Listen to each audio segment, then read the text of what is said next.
Shalom, meu nome é Fabiana, eu faço parte do Tropa de Elite de Jesus e nós trazemos a palavra do Senhor, que é Cristo. Nós trazemos a verdade, que é Cristo, e nós estamos caminhando, crescendo juntos com os nossos irmãos. Nós saudamos aqueles que nos veem pela plataforma chamada YouTube. Amém? Sejam todos bem-vindos, todos que assistirem também, que essa palavra os edifique para a glória dele. Amém? Eu vou pedir para vocês, por favor, abrirem a palavra do Senhor, as Escrituras, a espada, em Gênesis capítulo 35. Gênesis capítulo 35, o versículo é o 11. Amém? Sim. É só uma parte que eu quero do versículo, tá? Que diz assim, ó. Eu sou o Deus Todo-Poderoso. Em algumas versões, eu sou o El Shaddai, que não tem traduzido. Glória a Deus, obrigada. Nós sabemos, né, meus irmãos queridos, que Deus, ele possui várias facetas. Ele possui várias facetas. Ele se apresenta como Jeová Jireh, que é o Deus da provisão. Ele se apresenta como Jeová Rafá, que é o Deus da cura. Ele se apresenta como Jeová Shalom, que é o Deus da plenitude. Não é apenas paz, é plenitude. Como Jeová Nissi, que Deus é minha bandeira. Jeová Roi, que Deus é o meu pastor. Jeová Tsedequeno, que é Jeová é minha justiça. Tem outras facetas. É só para nós contextualizar o que significa faceta. Mas eu quero chamar a atenção para essa faceta que se refere a este versículo, que diz El Shaddai, eu sou o El Shaddai.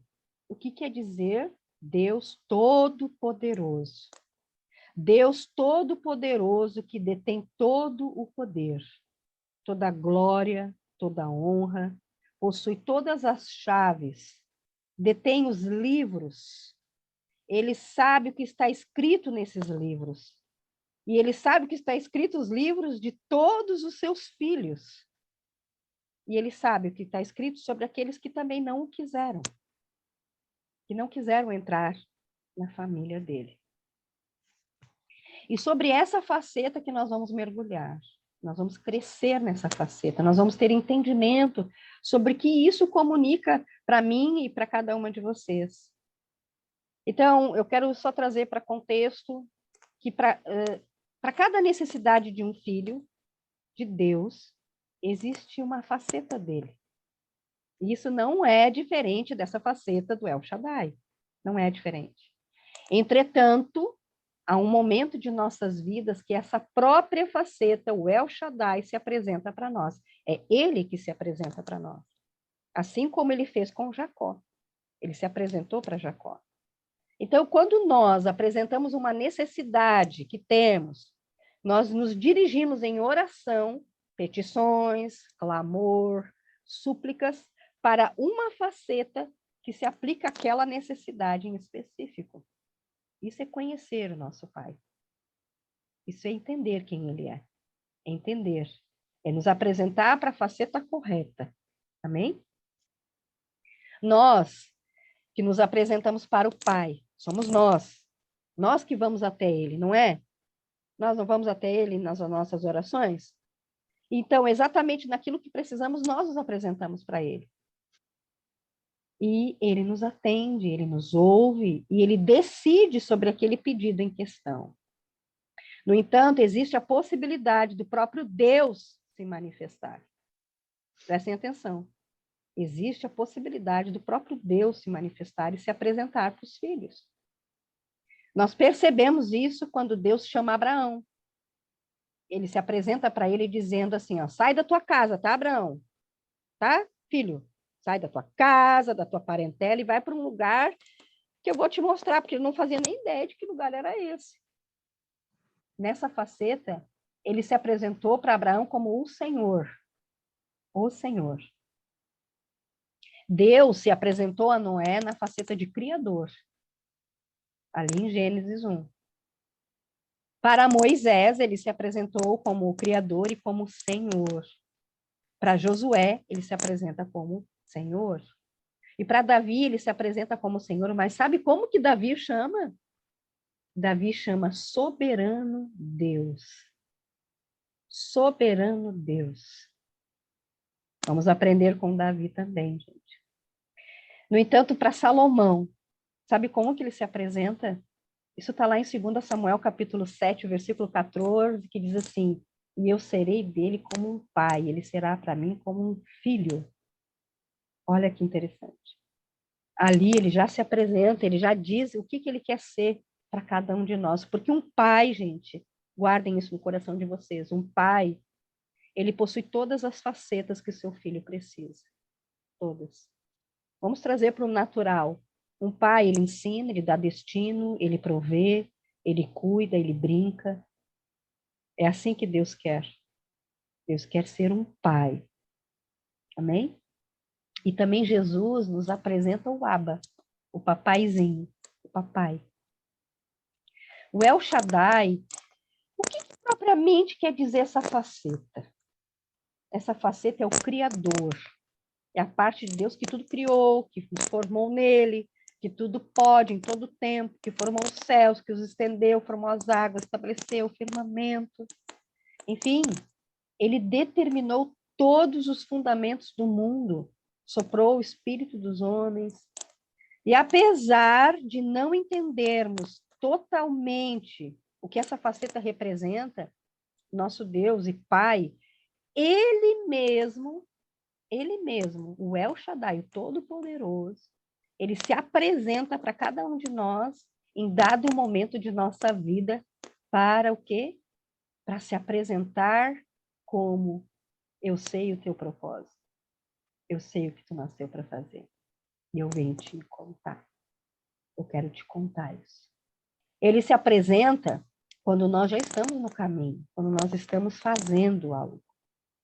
Quando nós estamos assim, o que eu tenho que fazer, Pai? No caminho, ele diz. É no caminho que ele se apresenta. E quero trazer a lembrança das minhas irmãs, que parte da vida de Jacó, em dado momento, o nome dele foi trocado. Não foi? O nome dele foi trocado. Agora ele não é mais Jacó, ele é Israel.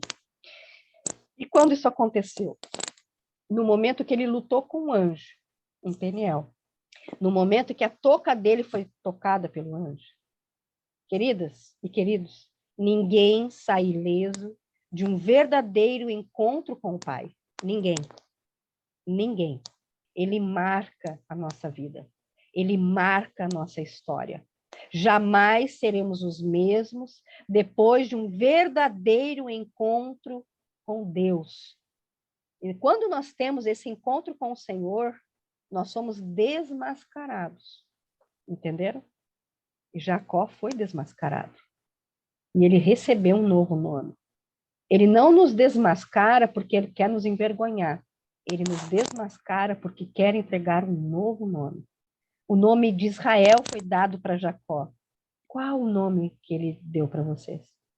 Esse nome que foi dado para Jacó foi testificado pelo próprio Todo-Poderoso no decorrer dos acontecimentos. Eu vou abrir um parênteses aqui. Por que o Senhor trocou o nome de Jacó? E por que ele quer trocar o nosso nome? Por quê? Exatamente. Exatamente isso. O Senhor quer mudar os nossos destinos e que Ele quer dar uma identidade para nós, uma nova identidade, quando nos aproximamos dele.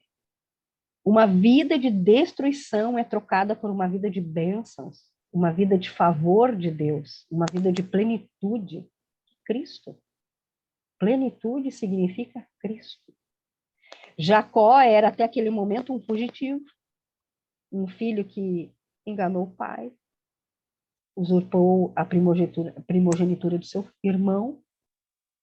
E Jacó era como se fosse um servo, um escravo. Exatamente, identidade de filho. Ele era como um escravo de Labão.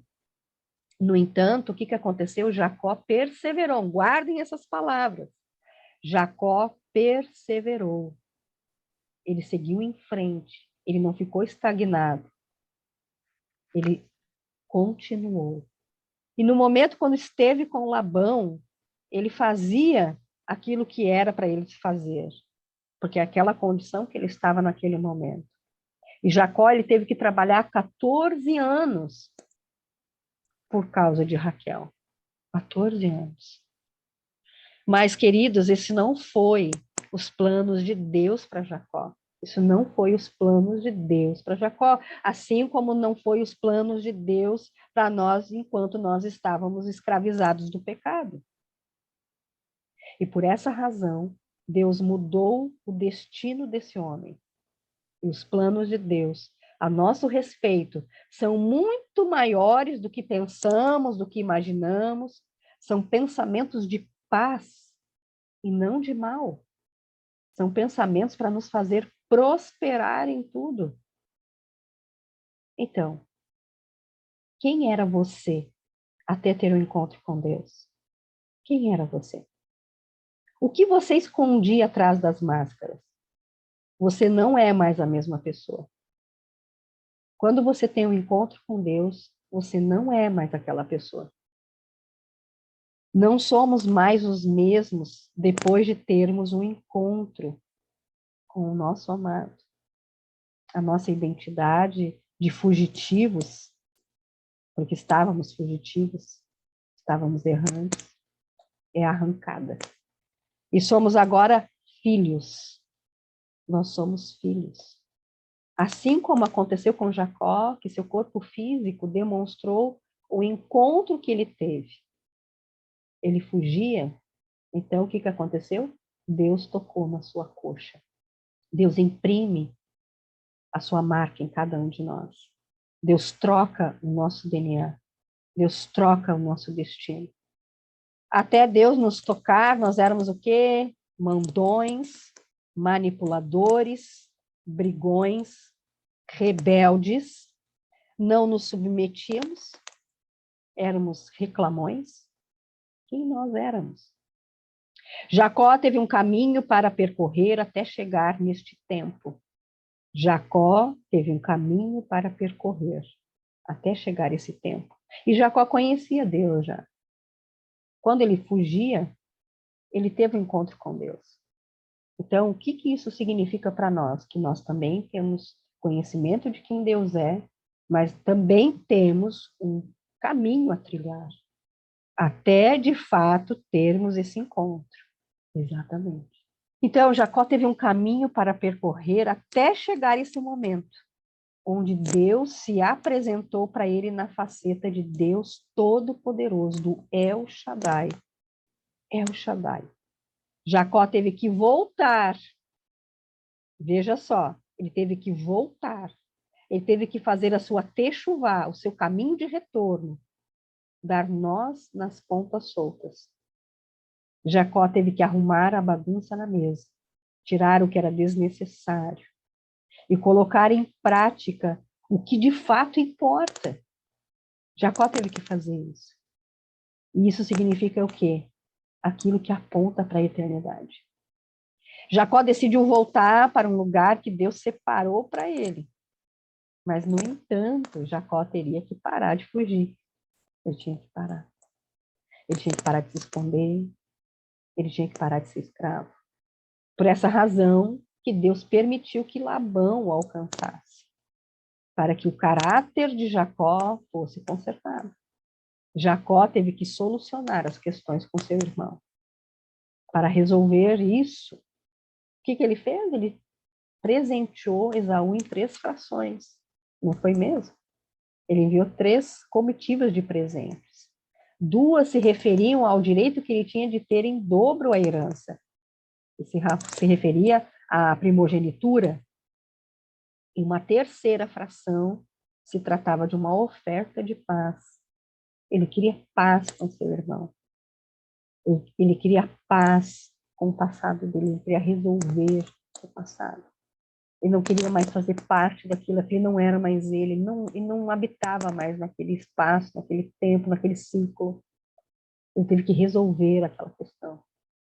Isso está em Deuteronômio lá 21:17, sobre a primogenitura. Então, isso sanado, Jacó determina o quê? que a idolatria seja exterminada do meio de sua família. Olha só como é importante. Jacó tinha um relacionamento com Deus, Jacó sabia quem Deus era, Jacó teve o que? O encontro com o anjo em Peniel, sua coxa foi tocada. O que ele fez? Ele se livrou da idolatria. Ele se livrou da idolatria. De toda a sua família, gente. Ele tomou uma decisão, não apenas de si, mas de toda a sua família.